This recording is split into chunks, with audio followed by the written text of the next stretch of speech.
ಬಂದು ಅಂತ ಹೇಳಿ ನೀವು ನಮ್ಮ ಹೀರೋನೇ, ಯಾವತ್ತು ನೀವು ಬೇಜಾರು ಮಾಡ್ಕೋಬಾರ್ದು. ಫೈಟ್ ಮಾಸ್ಟರ್ ಇದ್ರೇನೆ, ಅನೇಕ ದೊಡ್ಡ ಹೀರೋಗಳು ಫೈಟ್ ಮಾಸ್ಟರ್ ಇದ್ರೇನೆ ದೊಡ್ಡ ಮಟ್ಟದಲ್ಲಿ ಬೆಳೆದು ವಿಜುವಲ್ ಹಾಕಿಸ್ಕೊಂಡಿರೋದು. ನಾನು ಏನು ಹೇಳಬೇಕು ಅಂತ ಇಚ್ಛೆ ಪಡ್ತೀನಿ ಅಂದರೆ, ಆಲ್ರೆಡಿ ನಮ್ಮಲ್ಲಿ ಎಲ್ಲ ಒಂದು ಮಾತುಗಳನ್ನು ಹೇಳಿದ್ದಾರೆ.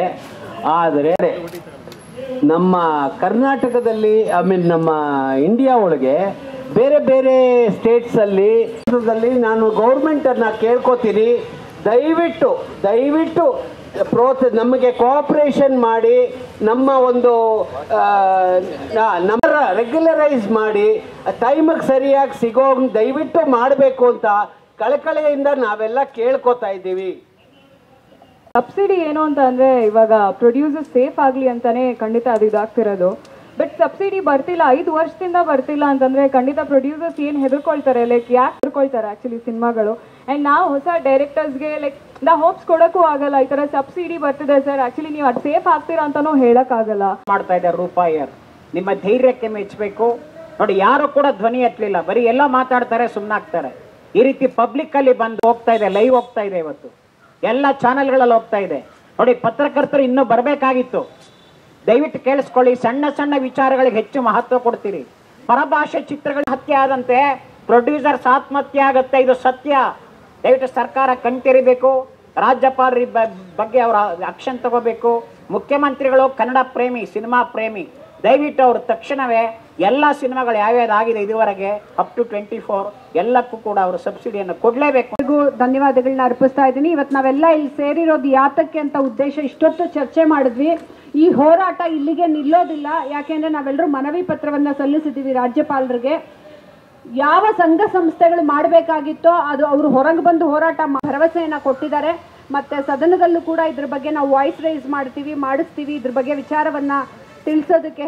ಸೊ ಹೀಗಾಗಿ ನಮ್ಮ ಕಲೆ ಮತ್ತು ಸಾಂಸ್ಕೃತಿಕ ಪ್ರಕೋಷ್ಠ ವತಿಯಿಂದ ನಾವು ಇವರೆಲ್ಲರೂ ನಮ್ಮ ನಿರ್ಮಾಪಕರನ್ನ, ನಿರ್ದೇಶಕರನ್ನ, ಕಲಾವಿದರನ್ನ ಕೇಳ್ಕೊಂಡಾಗ ಎಲ್ಲರೂ ಬಂದರು. ಯಾಕೆ ಅಂದರೆ 600ಕ್ಕೂ ಹೆಚ್ಚು ಚಿತ್ರ ಇಷ್ಟು ಲೇಟ್ ಮಾಡ್ತಾ ಹೋದರೆ ಅವ್ರ ಸಂಸಾರಗಳನ್ನ ಹೇಗೆ ನಡೆಸಬೇಕು, ಅವ್ರ ಮಕ್ಕಳು ಹೇಗೆ ಎಜುಕೇಷನ್ನ ಪಡ್ಕೋಬೇಕು, ಮತ್ತು ಒಬ್ಬ ನಿರ್ಮಾಪಕನ್ನ ಮತ್ತು ತಂತ್ರಜ್ಞರನ್ನ, ಕಲಾವಿದರನ್ನ ಗೌರವಿಸೋದಕ್ಕಾಗಿ ರಾಜ್ಯ ಪ್ರಶಸ್ತಿಗಳನ್ನು ಕೊಟ್ಟಿಲ್ಲ ಅಂದಾಗ ಅಟ್ಲೀಸ್ಟ್ ಬಂದು ಒಂದು ಪ್ರೂವ್ ಮಾಡಿಕೊಂಡ್ರೆ ಯಂಗ್ಸ್ಟರ್ಸು ಮುಂದೆ ಇನ್ನೊಂದಷ್ಟು ಚಿತ್ರಗಳನ್ನು ಮಾಡಬಹುದು. ಅದೊಂದು ಕಾನ್ಫಿಡೆನ್ಸ್ನ ಬಿಲ್ಡ್ ಮಾಡುತ್ತೆ. ಅದೆಲ್ಲವನ್ನು ಬೇಗ ಅದೇ ವರ್ಷ ಕೊಟ್ಟರೆ, ಅಂದರೆ ಇವಾಗ ನೋಡಿ, ರಾಷ್ಟ್ರ ಪ್ರಶಸ್ತಿ ಆಗಿರಲಿ, ಗೋವಾ ಫಿಲ್ಮ್ ಫೆಸ್ಟಿವಲ್ ಆಗಿರಲಿ, ಕ್ಯಾಲ್ಕಟಾ ಫಿಲ್ಮ್ ಫೆಸ್ಟಿವಲ್ ಆಗಿರಲಿ, ಅದ್ಯಾಕೆ ನಮ್ಮ ಅಕಾಡೆಮಿ ಅಂತಾರಾಷ್ಟ್ರೀಯ ಚಲನಚಿತ್ರೋತ್ಸವನ ಪ್ರತಿ ವರ್ಷ ಚಾಚು ತಪ್ಪದೆ ಮಾಡ್ತಾ ಇದ್ದಾರೆ. ಅದೇ ನಮ್ಮ ಕನ್ನಡಿಗರ ರಾಜ್ಯ ಪ್ರಶಸ್ತಿಯನ್ನು 5 ವರ್ಷ ವಿಳಂಬ ಮಾಡ್ತಾರೆ.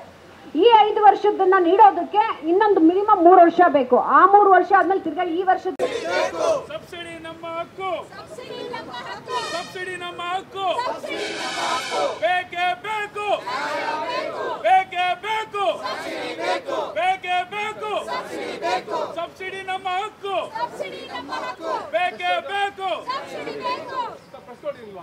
ರೂಪಾಯರ ಹೋರಾಟಕ್ಕೆ ಜಯವಾಗಲಿ, ರೂಪಾಯರ ಹೋರಾಟಕ್ಕೆ ಜಯವಾಗಲಿ, ಜನಪರ ಹೋರಾಟಕ್ಕೆ ಭಾರತ್ ಮಾತಾ ಕಿ ಜೈ. ವಂದೇ ಮಾತರಂ, ವಂದೇ ಮಾತರಂ. ಕನ್ನಡ ಚಿತ್ರರಂಗಕ್ಕೆ ಜಯವಾಗಲಿ, ಕನ್ನಡ ನಿರ್ಮಾಪಕರಿಗೆ ಜಯವಾಗಲಿ, ಕನ್ನಡ ನಿರ್ದೇಶಕರಿಗೆ ಜಯವಾಗಲಿ, ಕನ್ನಡ ತಂತ್ರಜ್ಞರಿಗೆ ಜಯವಾಗಲಿ, ಕನ್ನಡದ ಕಲಾವಿದರಿಗೆ ಚೂರು ಹಿಂದೆ ಎಲ್ಲರೂ ಕವರ್ ಆಗಲ್ಲ ಅಂತ ಅದು ಕೊಟ್ಬಿಟ್ಟು ನಾನು ಹಾಕೊಡ್ಲಾ?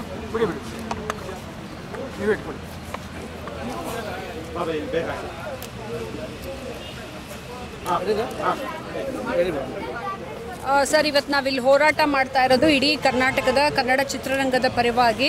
ಅದು ನಿರ್ಮಾಪಕರಾಗಿರಲಿ, ನಿರ್ದೇಶಕರಾಗಲಿ, ತಂತ್ರಜ್ಞರಾಗಿರಲಿ, ಸಾಹಿತಿಗಳಾಗಿರಲಿ, ಕಲಾವಿದರಾಗಿರಲಿ, ಎಲ್ಲರ ಪರವಾಗಿ ನಾವು ವಾಯ್ಸ್ ಎತ್ತಿ ಚಿತ್ರರಂಗದ ಇತಿಹಾಸದಲ್ಲೇ ಮೊದಲ ಬಾರಿಗೆ ನಾವು ಫ್ರೀಡಮ್ ಪಾರ್ಕ್ಗೆ ಬಂದು ನಿಜವಾದ ಹೋರಾಟವನ್ನು ಮಾಡ್ತಾ ಇದ್ದೀವಿ. ಯಾಕೆ ಅಂತ ಹೇಳಿದ್ರೆ 5 ವರ್ಷಕ್ಕೂ ಹೆಚ್ಚಾಗಿ ನಮಗೆ ಸಬ್ಸಿಡಿಯನ್ನು ಕೊಟ್ಟಿಲ್ಲ. 600ಕ್ಕೂ ಹೆಚ್ಚು ಚಿತ್ರಗಳನ್ನು ಪೆಂಡಿಂಗ್ ಇಟ್ಟಿದ್ದಾರೆ.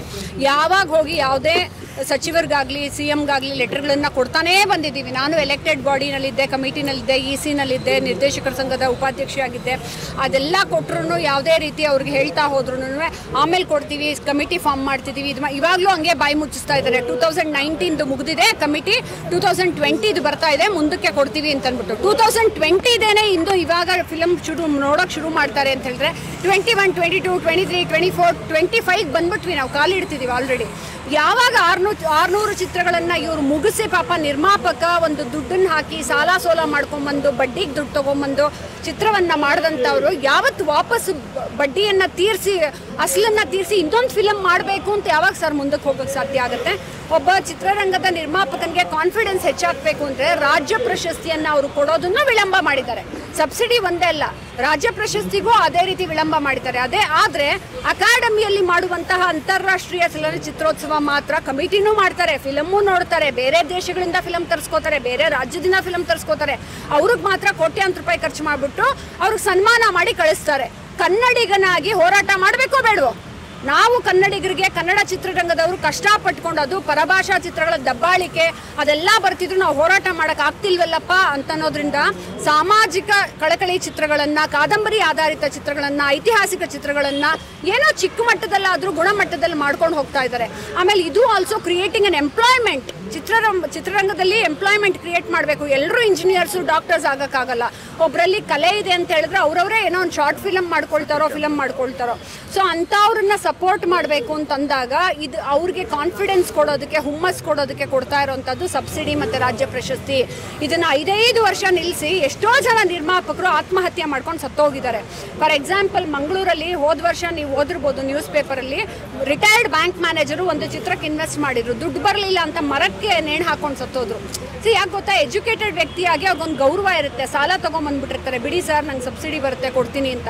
ಆ ಸಬ್ಸಿಡಿ ಬರಲಿಲ್ಲ ಅಂತಂದಾಗ ಅವರು ಹೆಂಗೆ ವಾಪಸ್ ಕೊಡೋದು? ಬೇರೆ ದುಡ್ಕೊಳ್ಳೋಕ್ಕೂ ಆಗೋದಿಲ್ಲ ಅಂತಂದಾಗ ಆಮೇಲೆ ಸಬ್ಸಿಡಿನೇ ನಂಬ್ಕೊಂಡು ಬದುಕಿದಾರ ಇವರು ಅಂತ ಜನ ಕೇಳಬಹುದು. ಈಗ ಯಾರೋ ಒಂದು ಚಿಕ್ಕ ಅಂಗಡಿ ಇಟ್ಕೊಂಡಿರೋರು ಕೆಲಸ ಮಾಡ್ತಿರ್ತಾರ, ಆದರೆ ನಿಯತ್ತಿಂದ ದುಡಿತಿದಾರ. ನಮ್ಮ ಚಿತ್ರರಂಗದಲ್ಲಿ ಯಾರಿಗೂ ಮೋಸ ಮಾಡಬಾರ್ದು ಅಂತ ಪೇಮೆಂಟ್ಗಳನ್ನು ಕೊಟ್ಟು ನಿಯತ್ತಿಂದ ಕೆಲಸ ಮಾಡ್ಕೊಂಡು ಹೋಗ್ತಿದ್ದಾರೆ. ಅವ್ರ ಪಾಡಿಗೆ ಅವರು ಕಲಾವಿದರು, ಅವ್ರಿಗೆ ಬೆಟ್ಟದಷ್ಟು ಆಸೆ ಇದ್ರೂ ಕೂಡ ಪಾಪ ಚಿಕ್ಕ ಮಟ್ಟದಲ್ಲಾದರೂ ಒಂದೊಂದೇ ಹೆಜ್ಜೆನ ಇಟ್ಕೊಂಡು ಮುಂದೆ ಹೋಗ್ತಿದ್ದಾರೆ. ಅವರನ್ನ ಡಿಮೋಟಿವೇಟ್ ಮಾಡೋವಂಥ ಕೆಲಸ ಸರ್ ಇದು. ಆಮೇಲೆ ತುಂಬ ಜನ ಕಾಯಿಲೆಗೆ ತುತ್ತಾಗಿದ್ದಾರೆ, ಅವರ ಮಕ್ಕಳುಗಳ ಎಜುಕೇಷನ್ನ ನೋಡ್ಕೊಳ್ಳೋಕ್ಕಾಗ್ತಾ ಇಲ್ಲ, ಆ ಡಿಪ್ರೆಷನ್ಗೆ ಒಳಗಾಗ್ತಿದ್ದಾರೆ. ದುಡ್ಡಿಲ್ಲ ಅಂತ ಖಿನ್ನತೆ, ಅವರು ಇನ್ನೊಂದು ಕಡೆ ಹೋಗಿ ಕೆಲಸನೂ ನಿರ್ವಹಿಸೋಕ್ಕಾಗ್ತಾ ಇಲ್ಲ. ಹೋಗ್ಲಿ ಸಬ್ಸಿಡಿ ಮತ್ತು ಪ್ರಶಸ್ತಿ ಬರದೇ ಇದ್ದಾಗ ಇನ್ನೊಬ್ಬ ಫೈನಾನ್ಷಿಯರ್ನ ಅಥವಾ ನಿರ್ಮಾಪಕನ್ನ ಕನ್ವಿನ್ಸ್ ಮಾಡಿ ತೊಗೊಂಬರಕ್ಕೆ ಒಬ್ಬ ನಿರ್ದೇಶಕನಿಗೆ ಆಗ್ತಾ ಇಲ್ಲ. ಯಾಕೆಂದರೆ ಹೋಗ್ರಿ ನಿಮ್ಮದು ಹಳೆ ಪಿಕ್ಚರ್ದೇ ಕೊಟ್ಟಿಲ್ಲ ಸಬ್ಸಿಡಿ, ನಾನು ಕೊಡೋ ದುಡ್ಡಲ್ಲಿ ನೀವೇನ್ರಿ ಫಿಲಮ್ ಮಾಡ್ತೀರಾ, ಹೆಂಗ್ರಿ ವಾಪಸ್ ಕೊಡ್ತೀರಾ ಅನ್ನೋ ಪ್ರಶ್ನೆನ ಕೇಳಿ ಎಲ್ಲ ಸಮಸ್ಯೆಗಳ ಮಧ್ಯ ಒಬ್ಬ ಮನುಷ್ಯ ಹೆಂಗೆ ಫಿಲಮ್ ಮಾಡೋಕ್ಕೆ ಸಾಧ್ಯ? ಇದು ನಾವು ಸರ್ಕಾರನ ಕೇಳ್ತಾ ಇರೋದು ನಮ್ಮ ಹಕ್ಕು ಸರ್, ಇದು ಭಿಕ್ಷೆ ಅಲ್ಲ. ಆಮೇಲೆ ನಾವೇ ಪ್ರಜೆಗಳು ಕೊಟ್ಟಿರುವಂಥ ಟ್ಯಾಕ್ಸ್ ದುಡ್ಡಲ್ಲಿ ಇವರು ಸಬ್ಸಿಡಿಯನ್ನು ಕೊಡ್ತೀವಿ ಅಂತ 10 ಲಕ್ಷನ ಫಿಕ್ಸ್ ಮಾಡಿರೋದು.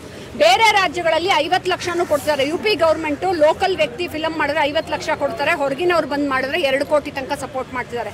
ನಮ್ಮವರು ಸರಿ 10 ಲಕ್ಷ ಕೊಡಲಿ, ಆದರೆ ಕೊಡೋದನ್ನ ಕಾಲಕ್ಕೆ ಸರಿ ಕೊಡಬೇಕಲ್ವಾ? ಇಷ್ಟು 5 ವರ್ಷ ವಿಳಂಬ ಮಾಡ್ಕೊಂಡು ಹೋದ್ರೆ ಒಬ್ಬ ಮನುಷ್ಯ ಬದುಕಿರ್ತಾನ? ಅಷ್ಟರಲ್ಲಿ ಎಷ್ಟೋ ಜನ ಸತ್ತೇ ಹೋಗಿದ್ದಾರೆ. ಆಮೇಲೆ ಸತ್ತೋದ್ಮೇಲೆ ಪ್ರಶಸ್ತಿ ಕೊಟ್ಟೇನು ಪ್ರಯೋಜನ? ಬದುಕಿರೋವಾಗ ಪ್ರಶಸ್ತಿ ಕೊಟ್ಟರೆ ತಾನೇ ಅವ್ನಿಗೊಂದು ಪ್ರೋತ್ಸಾಹ ಮತ್ತು ಮೋಟಿವೇಶನ್ ಸಿಗೋದು. ಸೊ ಎಲ್ಲದರಲ್ಲೂ ರೋಸೋಗ್ಬಿಟ್ಟು ನಿರ್ಮಾಪಕರು ದೂರ ಓಡೋಗಿದ್ದಾರೆ. ತುಂಬ ಜನ ವ್ಯವಸಾಯ ಮಾಡಬೇಕು, ನಾವು ಕೂಡ ರೈತರು, ನಾವೆಲ್ಲರೂ ಗೌರವಿಸ್ತೀವಿ. ಆದರೆ ಅವನೇನೋ ಒಂದು ಕಲೆ ಅಂತ ಆಸೆ ಪಟ್ಕೊಂಡು ಬಂದಾಗ ಅವನಿಗೆ ಸಲ್ಲಬೇಕಾದ ಗೌರವವನ್ನು ಅದೇ ವರ್ಷ ಕೊಟ್ಬಿಟ್ರೆ ಅವ್ನು ಮುಂದಿನ ವರ್ಷ ಇನ್ನೊಂದು ಫಿಲಮ್ ಮಾಡ್ಕೊಂಡು ಹೋಗ್ತಾನೆ. ಪಾರ್ಲಲ್ ಬಿಸ್ನೆಸ್ಸು, ಅವ್ರು ತರಕಾರಿ ಮಾಡ್ತಾರೋ, ರೈತರಾಗಿರ್ತಾರೋ, ಇನ್ನೊಂದು ಬಿಸ್ನೆಸ್ಸನ್ನು ಮಾಡ್ತಾರೋ, ಪಾರ್ಲಲ್ಲಿ ಮಾಡ್ಕೋತಾರೆ. ಆದರೆ ಕಲಾವಿದರನ್ನ ಪ್ರೋತ್ಸಾಹಿಸೋದಕ್ಕೆ ಇರೋದು 2 ಒಂದು ರಾಜ್ಯ ಪ್ರಶಸ್ತಿ, ಒಂದು ಗೌರವಧನ ಕೊಡ್ತಾ ಇರೋವಂಥದ್ದು. ಅದನ್ನು ಕೊಡೋದಕ್ಕಾಗೋದಿಲ್ಲ. ಆಮೇಲೆ ಅನೇಕ ದೊಡ್ಡ ಸಂಘ ಸಂಸ್ಥೆಗಳು ನಮ್ಮ ಚಿತ್ರರಂಗದಲ್ಲಿದೆ. ಯಾರು ಎಲೆಕ್ಟೆಡ್ ಬಾಡಿಲಿ ಎಲೆಕ್ಷನಲ್ಲಿ ಗೆದ್ದು ಬಂದು ಕೂತ್ಕೊಳ್ಳೋವಂಥವ್ರು, ಚಿತ್ರರಂಗನ ರೆಪ್ರೆಸೆಂಟ್ ಮಾಡೋವಂಥವ್ರು.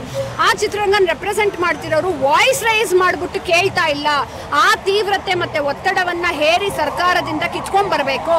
ಇವ್ರಿಗೆ ಯಾಕೆ ನಾವು ವೋಟ್ ಹಾಕಿ ಕೂಡಿಸಿದ್ದೀವಿ? ಅದು ವಾಣಿಜ್ಯ ಮಂಡಳಿನೇ ಆಗಿರ್ಬೋದು, ನಿರ್ಮಾಪಕರ ಸಂಘ ಆಗಿರ್ಬೋದು, ನಿರ್ದೇಶಕರ ಸಂಘ ಆಗಿರ್ಬೋದು, ಕಲಾವಿದರ ಸಂಘ, ಯಾವುದೇ ಸಂಘ ಸಂಸ್ಥೆಗಳಾಗಿರ್ಬೋದು, ಇವ್ರುಗಳನ್ನ ನಾವು ಎಲೆಕ್ಟ್ ಮಾಡಿ ನಾವು ನಿಲ್ಲಿಸಿದ್ದೀವಿ ಅಂತಂದಾಗ ಅವ್ರು ಹೋಗಿ ಅದನ್ನು ಸರ್ಕಾರದಿಂದ ನಮ್ಮೆಲ್ಲರ ಪರವಾಗಿ ವಾಯ್ಸ್ ರೈಸ್ ಮಾಡಿ ಕಿತ್ಕೊಂಡ್ಬರ್ಬೇಕು. ಆದರೆ EC ಮೀಟಿಂಗ್ಗಳಲ್ಲಿ ಕೂತ್ಕೊಂಡು ಬರೀ ಮಸಾಲೆ ದೋಸೆ ತಿನ್ಕೊಂಡು ಕಾಫಿ ಕುಡ್ಕೊಂಡು ನಮ್ಮ ಫೈಟು 4 ಗೋಡೆ ಮಧ್ಯೆ ಮಾತ್ರ ಮಾಡ್ತೀವಿ ಅನ್ನೋದನ್ನ ಸಲ್ಲಿಸ್ಕೊಂಡು ಮಾಡೋದು ತುಂಬಾ ತಪ್ಪು. ಯಾವುದೇ ಸಂಘ ಸಂಸ್ಥೆ ಆಗಿರಲಿ, ನಾನು ಒಂದಕ್ಕೆ ಹೇಳ್ತಾ ಇಲ್ಲ. ಆಮೇಲೆ ವೈಯಕ್ತಿಕವಾಗಿ ಯಾವ ಒಂದು ವ್ಯಕ್ತಿ ಬಗ್ಗೆ ಮಾತಾಡ್ತಿಲ್ಲ ನಾನು. ಸಂಘ ಸಂಸ್ಥೆ ಅನ್ನೋದು ನಾವು ಓಟ್ ಹಾಕಿ ಗೆಲ್ಸಿರೋದು. ಆಮೇಲೆ ಸಂಘ ಸಂಸ್ಥೆಗಳಲ್ಲಿ ದುಡ್ಡು ಅವ್ರಿಗೆ ಬೇಕಾಗಿರೋ ದುಡ್ಡು ಅಲ್ಲೇ ಇದೆ. ಬೆಚ್ಚಕ್ಕೆ ಕೂತ್ಕೊಂಡೆಲ್ಲ ಮಾಡೋದು, ಈಚೆ ಬಂದು ಹೋರಾಟ ಮಾಡಬೇಕು. ಬೇರೆ ಭಾಷೆ ಫಿಲಮ್ಗಳು ಒತ್ತಡ ಬರ್ತಿರೋದನ್ನೇನೋ ನಾವು ತಳ್ಳಕ್ಕಾಗಲ್ಲ, ಏನು ಮಾಡೋಕ್ಕಾಗ್ತಿಲ್ಲ.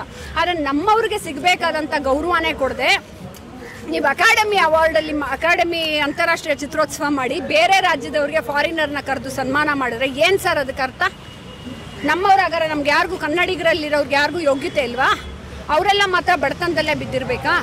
ಈ ಥರ ಮಲತಾಯಿ ಧೋರಣೆಯನ್ನು ಸೃಷ್ಟಿಸಿ ಕೊಟ್ಟಿದ್ದಾರೆ. ಅದಕ್ಕೆ ನಮ್ಮ ಕಲೆ ಮತ್ತು ಸಾಂಸ್ಕೃತಿಕ ಪ್ರಕೋಷ್ಠ ವತಿಯಿಂದ BJPಯಿಂದ ನಮ್ಮ ಅಧ್ಯಕ್ಷರಾದ ನಮ್ಮ ರಾಜ್ಯಾಧ್ಯಕ್ಷರಾದಂತಹ ವಿಜೇಂದ್ರ ಸರ್ ನಮ್ಮನ್ನೆಲ್ಲ ಪ್ರೋತ್ಸಾಹಿಸಿ ನೀವು ಯಾವುದೇ ಒಂದು ಚಿಕ್ಕ ಪುಟ್ಟ ಸಂಘ ಸಂಸ್ಥೆಗಳು ಅಂತ ಕಾಯಬೇಡಿ, ನಾವು ಇಡೀ ರಾಜ್ಯದ ಪರವಾಗಿ ನಿಂತು ನಾವು ಹೋರಾಟ ಮಾಡಬೇಕು ಅಂತ ನಮಗೆ ದತ್ತಾತ್ರಿ ಸರ್ ಅವರು ಮತ್ತು ಅವರು ರಾಜ್ಯಾಧ್ಯಕ್ಷರು ಪ್ರೇರಣೆ ಮಾಡಿ ನಮ್ಮನ್ನು ಇವತ್ತು ಕಳಿಸಿದ್ರು. ಎಲ್ಲ ನಿರ್ಮಾಪಕರು, ನಿರ್ದೇಶಕರು ಅಂದರೆ ವಾಯ್ಸು ಇವಾಗ ಗಾಂಧೀಜಿ, ನೇತಾಜಿ ಎಲ್ಲ ಹೋರಾಟ ಮಾಡೋಕ್ಕೆ ಹೋದಾಗ ಮೊದಲು ಅವರೊಬ್ಬರೇ ಹೊರಟರು. ಎಲ್ಲರೂ ಜನನೇ ಜಾಸ್ತಿ ಇರಬೇಕು ಅಂತಲ್ಲ, ಈ ನಿಮ್ಮ ಮಾಧ್ಯಮಗಳ ಮೂಲಕ ಎಲ್ರಿಗೂ ಈ ವಿಚಾರ ತಲುಪಬೇಕು. ಯಾಕೆ ಗೊತ್ತಾ, ಚಿತ್ರರಂಗದಲ್ಲಿರೋರು ಮನುಷ್ಯರೇ, ಅವರು ಬದುಕಬೇಕಲ್ವಾ? ಹಾಗಾದ್ರೆ ಎಲ್ಲ ಕಲಾವಿದರು ಮತ್ತು ಕಲೆನ ಆಶಿಸೋರು, ಕಲೆ ಮತ್ತು ಸಂಸ್ಕೃತಿಯಲ್ಲಿರೋರೆಲ್ಲರೂ ಹಾಳಾಗೋಗ್ಬೇಕಾ? ಮೊದಲ ಆದ್ಯತೆ ಕೊಡಬೇಕಾಗಿರೋದೇ ಭಾರತದ ನೆಲದಲ್ಲಿ ಕಲೆ ಮತ್ತು ಸಂಸ್ಕೃತಿಗೆ. ಆ ಕಲೆ ಮತ್ತು ಸಂಸ್ಕೃತಿಯನ್ನು ರೆಪ್ರೆಸೆಂಟ್ ಮಾಡ್ತಾ ಇರೋದು ಕೂಡ ಚಿತ್ರರಂಗ ಒಂದು ಭಾಗವಾಗಿದೆ. ಚಿತ್ರರಂಗಕ್ಕೆ ಇವ್ರು ಸಪೋರ್ಟ್ ಮಾಡಲೇಬೇಕು. ಆಮೇಲೆ ಇವ್ರೇನು ಫ್ರೀ ಕೊಡ್ತಿಲ್ಲ, ನಮ್ಮದೇ ಟ್ಯಾಕ್ಸ್ ದುಡ್ಡಿಂದ ನೀವು ನಮಗೆ ಸಬ್ಸಿಡಿಯನ್ನು ಕೊಡ್ತಾ ಇದ್ದೀರಾ. ಅದನ್ನು ನೀವು 5 ವರ್ಷ ವಿಳಂಬ ಮಾಡೋ ಹಾಗಿಲ್ಲ. ನಾನು ರಾಜ್ಯಪಾಲರಿಗೆ, ನಾನು ವೆಸ್ಲಿ ಅವರು ಮತ್ತು ಇನ್ನೊಂದು 3-4 ಜನ ಆತ್ಮಾನಂದ್ ಅವರು ನಮ್ಮ ಕಲೆ ಮತ್ತು ಸಾಂಸ್ಕೃತಿಕ ಪ್ರಕೋಷ್ಠದಿಂದ ಲೆಟರ್ನು ಕೊಟ್ಟಿದ್ದೀವಿ. ಇವಾಗ ಅದನ್ನು ಸಭೆಯಲ್ಲಿ ಕೂಡ ಇಟ್ಟು ಅದನ್ನು ಮಾತಾಡ್ತಾ ಇದ್ದಾರೆ, ಡಿಸ್ಕಸ್ ಮಾಡಿ 5 ವರ್ಷದ ಪ್ಯಾರಲಲ್ ಕಮಿಟಿಗಳನ್ನು ಮಾಡಿ ಬ್ಯಾಕ್ಲಾಗ್ ಇಟ್ಕೊಳ್ದಂಗೆ ಪೂರ್ತಿ ಮುಗಿಸ್ಬಿಡಿ. ಆಮೇಲೆ ಆಯಾ ವರ್ಷವೇ ಅದನ್ನು ತರಬೇಕು ಅನ್ನೋದನ್ನು ಒಂದು ಕಡ್ಡಾಯ ಮಾಡಿ. ಇವಾಗ ನ್ಯಾಷನಲ್ ಅವಾರ್ಡು ಆಯಾ ವರ್ಷ ಕೊಡ್ತಾರೆ, ಅದೇನು ಕೊಡ್ತಾರೆ, ಅದೇ ರೀತಿ ಕಡ್ಡಾಯ ಮಾಡ್ಕೋಬೇಕು ಅಂತ ಅನ್ನೋದನ್ನು ನಾವು ರಿಕ್ವೆಸ್ಟ್ ಮಾಡ್ಕೊಂಡಿದ್ದೀವಿ. ರಾಜ್ಯಪಾಲರು ಅದಕ್ಕೊಂದು ನಮಗೆ ಭರವಸೆಯನ್ನು ಕೊಟ್ಟಿದ್ದಾರೆ, ಮಾಡ್ಕೊಡ್ತೀವಿ ಅಂತ ಅಂದ್ಬಿಟ್ಟು. ಅದು ಆಗಲಿಲ್ಲ ಅಂತ ಹೇಳಿದ್ರೆ ನಾವು ಉಪವಾಸ ಸತ್ಯಾಗ್ರಹ ಕೂತ್ಕೋತೀವಿ ಅಂತ ಅನ್ನೋದನ್ನು ಕೂಡ ನಾವು ಹೇಳಿದ್ದೀವಿ. ಸರ್, ನಾನು ವೆಸ್ಲಿ ಬ್ರೌನ್ ಅಂತ, ನಿರ್ಮಾಪಕ, ನಿರ್ದೇಶಕ ಮತ್ತು ಛಾಯಾಗ್ರಾಹಕ. ಇವತ್ತು ಇತಿಹಾಸದಲ್ಲೇ ಒಂದು ಸ್ವರ್ಣ ಅಕ್ಷರದಲ್ಲಿ ಬರೆದಿಡಬೇಕಾದಂಥ ಒಂದು ದಿನ. ಯಾಕೆ ಅಂತ ಹೇಳಿದ್ರೆ, ಪ್ರಪ್ರಥಮವಾಗಿ ಸಿನಿಮಾ ರಂಗಕ್ಕೆ ಒಬ್ರು ಹೋರಾಟ ಮಾಡ್ತಾ ಇರ್ತಕ್ಕಂಥದ್ದು ಈ ಒಂದು ಫ್ರೀಡಮ್ ಪಾರ್ಕ್ ನಲ್ಲಿ ಇದು ಪ್ರಪ್ರಥಮ ಬಾರಿಗೆ. ಅದರಲ್ಲೂ ನಿರ್ಮಾಪಕರ ಪರವಾಗಿ, ಸಬ್ಸಿಡಿಯ ಪರವಾಗಿ ಮತ್ತು ರಾಜ್ಯ ಪ್ರಶಸ್ತಿಯ ಪರವಾಗಿ. ಈ ಕೋವಿಡ್ ಬಂದಾಗ ರೂಪಾಯರ್ ಮೇಡಮ್ ಅವರೇ ಸುಮಾರು 8,000 ಜನಕ್ಕೆ ವ್ಯಾಕ್ಸಿನ್ ಹಾಕ್ಸಿರ್ತಕ್ಕಂಥದ್ದು ಇಂಡಿವಿಜುವಲ್ ಆಗಿ. ಅದ್ರ ಜೊತೆನಲ್ಲಿ ಒಂದು 18,000 ಜನಕ್ಕೆ ಆಯುಷ್ಮಾನ್ ಆರೋಗ್ಯ ಕಾರ್ಡ್ ಉಚಿತವಾಗಿ ಮಾಡಿಕೊಟ್ಟಿರ್ತಕ್ಕಂಥದ್ದು. ಇವತ್ತು ಸಂಘ ಸಂಸ್ಥೆಗಳು ಈ ಒಂದು 5 ವರ್ಷದಿಂದ ಏನು ಹೋರಾಟ ಮಾಡಿ ಪಡ್ಕೊಳಕ್ಕಾಗ್ಲಿಲ್ವೋ, ರೂಪಾಯರ್ ಮೇಡಮ್ ಅವರ ನೇತೃತ್ವದಲ್ಲಿ ಈ ಒಂದು ಏನು ಸಬ್ಸಿಡಿ ಹಣ ಬರುತ್ತೆ ಅನ್ನೋದು ನಮ್ಮೆಲ್ಲರಿಗೂ ಒಂದು ಆಶಾದಾಯಕವಾಗಿದ್ದೇವೆ. ಯಾಕೆಂದ್ರೆ ಅವ್ರು ಏನೇ ಒಂದು ಹೋರಾಟ ಮಾಡಿದ್ರು ಬಹಳ ಒಂದು ಸಿಸ್ಟಮ್ಯಾಟಿಕ್ ಆಗಿ ಮಾಡ್ತಾರೆ. ಅದನ್ನ ಅತಿ ಶೀಘ್ರದಲ್ಲಿ ಬರುವಂತ ವ್ಯವಸ್ಥೆನ ಅವ್ರು ಮಾಡ್ತಾರೆ. ಆ ದಿಸೆಯಲ್ಲಿ ಇವತ್ತು ಎಲ್ಲಾ ನಿರ್ಮಾಪಕರು ನಾವೆಲ್ಲ ಇಲ್ಲಿ ಸೇರಿ ಈ ಒಂದು ಮನವಿಯನ್ನ ಮಾಡ್ತಾ ಇದ್ದೇವೆ. ಬಂದಿರ್ತಕ್ಕಂಥ ಮಾಧ್ಯಮ ಮಿತ್ರರು ತಮ್ಮೆಲ್ಲರಿಗೂ ನಾವು ಧನ್ಯವಾದಗಳನ್ನ ಸಲ್ಲಿಸ್ತೇವೆ. Thank you.